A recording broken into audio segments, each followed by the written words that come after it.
morning students. Today we shall read about Golgi body. आज हम cell biology के एक इम्पॉर्टेंट टॉपिक गोल्जी बॉडी का अध्ययन करेंगे। स्टूडेंट्स, जैसे कि आपको ध्यान में है, सभी सेल ऑर्गेनेल्स की अपनी अपनी विशेषता होती है। तो गोल्जी बॉडी की भी एक खास विशेषता है कि ये स्रवण का कार्य करता है, सेल्स में सेक्रेशन का फंक्शन करता है, इसलिए इसको स्रावी कोशिकांग कहा जाता है। इसकी डिस्कवरी जो है वो कैमिलियो गोल्जी ने की थी। इसकी खोज कैमिलियो गोल्जी ने की और कहाँ की? ओवल की नर्व सेल्स में की थी। उल्लू की तंत्रिका कोशिका में इसको सबसे पहले कैमिलियो गोल्जी ने खोजा और इसीलिए कैमिलियो गोल्जी साइंटिस्ट के नेम पे ही इसका नाम गोल्जी बॉडी रखा गया है।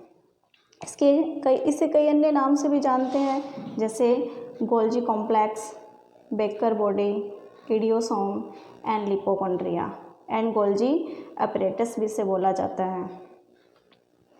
इसे पेलियोमॉर्फिक कोशिकांग भी कहते हैं। स्टूडेंट्स, क्या कहते हैं?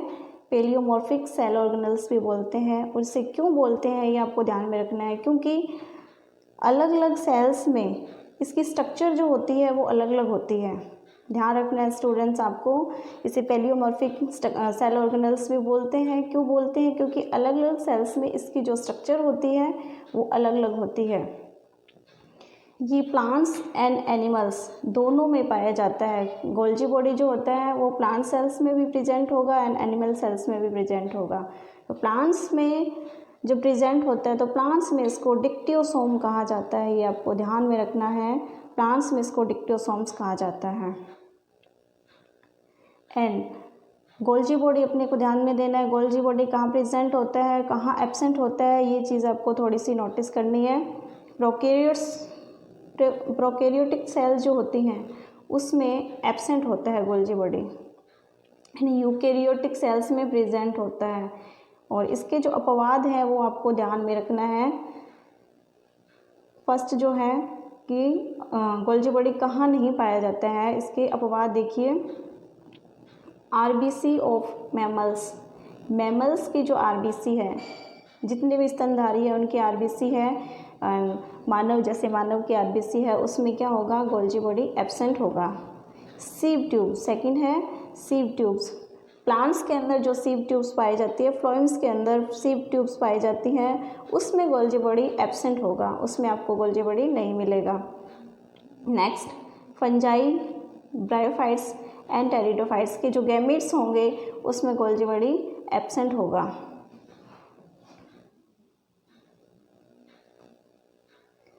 फंजाई, ब्रायोफाइट्स, टेरिडोफाइट्स के गैमेट्स में, सीव ट्यूब्स में एंड मैमल्स की आरबीसी में गोल्जी बॉडी एब्सेंट होगा।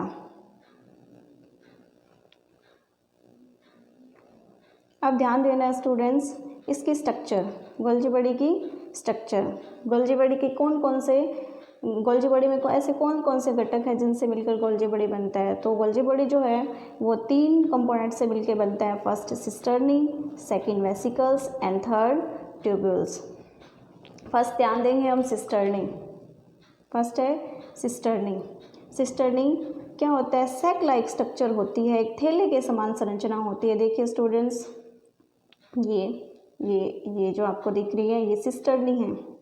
ये क्या है? सैक लाइक स्ट्रक्चर है और ये अनब्रांच्ड होती हैं। अनब्रांच्ड मीन्स अशाखित होती हैं। इनमें कोई भी किसी भी प्रकार की कोई भी शाखा नहीं पाई जाती है। देख लीजिए स्टूडेंट्स, यहाँ कोई भी शाखा नहीं है, सीधी है। इनमें सिस्टर्नी में क्या है? 2 झिल्लियाँ प्रेजेंट होती हैं। एक बाहर की तरफ होती है, उसको आउटर मेम्ब्रेन बोलते हैं, और अंदर की तरफ जो होती है उसको इनर मेम्ब्रेन बोलते हैं। और सिस्टर्नी जो होती है वो एक के ऊपर एक विन्यासित होती है, एक के ऊपर एक विन्यासित होती है। जैसे यहाँ देखिए स्टूडेंट्स, आप डायग्राम में देख सकते हैं, एक के ऊपर एक विन्यासित है सिस्टर्नी। और प्लांट सेल्स में गोल्जी बॉडी जो होता है उसमें 3 से 7 सिस्टर्नी प्रेजेंट होंगी। कितनी सिस्टर्नी होंगी? 3 से 7 सिस्टर्नी प्रेजेंट होंगी। इसमें एक चीज़ ध्यान देने वाली है, सिस्टर्नी के अंदर 2 सतह पाई जाती हैं। एक होती है अवतल सतह, दूसरी होती है उत्तल सतह। ध्यान दीजिए स्टूडेंट्स, एक अवतल सतह होती है और दूसरी होगी उत्तल सतह। अवतल सतह को हम ट्रांस या मैच्योर फेस कहते हैं, ट्रांस या मैच्योर फेस कहते हैं, और जो उत्तल सतह है उसको सिस या फॉर्मिंग फेस कहते हैं। जो अवतल सतह होगी वो सेल मेम्ब्रेन की ओर प्रेजेंट होगी, और जो उत्तल सतह है वो न्यूक्लियस की ओर प्रेजेंट होगी। उत्तल सतह में क्या होता है, जो वेसिकल्स जो होती हैं वो बनती हैं, और मैच्योरिंग फेस जिधर होता है, अवतल फेस जो होगा, अवतल सतह जो होगी, मैच्योरिंग फेस होगा, वहाँ वेसिकल्स जो होंगी वो मुक्त हो जाएंगी, और सिस्टर्नी में एक ट्रांसपेरेंट फ्लूइड भरा हुआ होता है। ये आपको ध्यान में रखना है। सिस्टर्नी क्या होगी, सिस्टर्नी एक सैक लाइक स्ट्रक्चर है, अनब्रांच्ड होती है।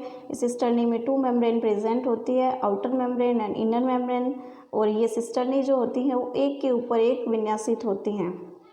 इसमें 2 सतह होती हैं, एक अवतल सतह, सेकंड उत्तल सतह। जो अवतल सतह है उसको मैच्योरिंग फेस कहते हैं, और उत्तल सतह वाली साइड की इसको फॉर्मिंग फेस कहते हैं। सिसिया फॉर्मिंग फेस, ट्रांस और मैच्योरिंग फेस।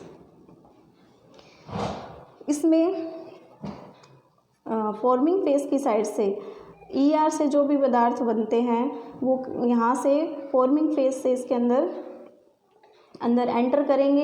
एंटर करने के बाद यहाँ इनमें क्या होगा, इनमें रासायनिक परिवर्तन होगा। सेकंड है वेसिकल्स। सेकंड इसका जो कंपोनेंट है वो है वेसिकल। पुट्टिकाएँ क्या होती है, पुट्टिकाएँ गोलाकार स्ट्रक्चर होती हैं। ध्यान दीजिए स्टूडेंट्स, ये पुट्टिकाएँ हैं, वेसिकल्स हैं, गोलाकार स्ट्रक्चर हैं। इसमें कई प्रकार के पदार्थ भरे रहते हैं, और इनकी फॉर्मेशन कैसे होती है, इनकी फॉर्मेशन जो होती है ट्यूबुल्स, ये ध्यान दीजिए स्टूडेंट्स, देखिए ये वाले ट्यूबुल्स है। ट्यूबुल्स की जब भी बडिंग होगी उस टाइम वेसिकल की फॉर्मेशन हो जाएगी। तो ट्यूबुल्स की बडिंग से वेसिकल्स बन जाएंगी, और वेसिकल्स में बहुत सारे पदार्थ भरे होंगे, और ये गोलाकार स्ट्रक्चर है। थर्ड जो है वो है ट्यूबुल्स क्या होते हैं, गोल्जी बॉडी के परिधि पर प्रेजेंट होंगे। ये देखिए स्टूडेंट्स, यहाँ पे ये वाली ट्यूबुल्स हैं, गोल्जी बॉडी के परिधि पर प्रेजेंट होती हैं, और ये किससे रिलेटेड होती हैं, और ये सिस्टर्नी से रिलेटेड होती हैं। तो आज हमने गोल्जी बॉडी की स्ट्रक्चर पढ़ी, ये पार्ट 1 है। कल हम नेक्स्ट वीडियो में पार्ट 2 में गोल्जी बॉडी के फंक्शन पढ़ेंगे, जो कि एक बहुत ही इम्पोर्टेंट है। Thank you students.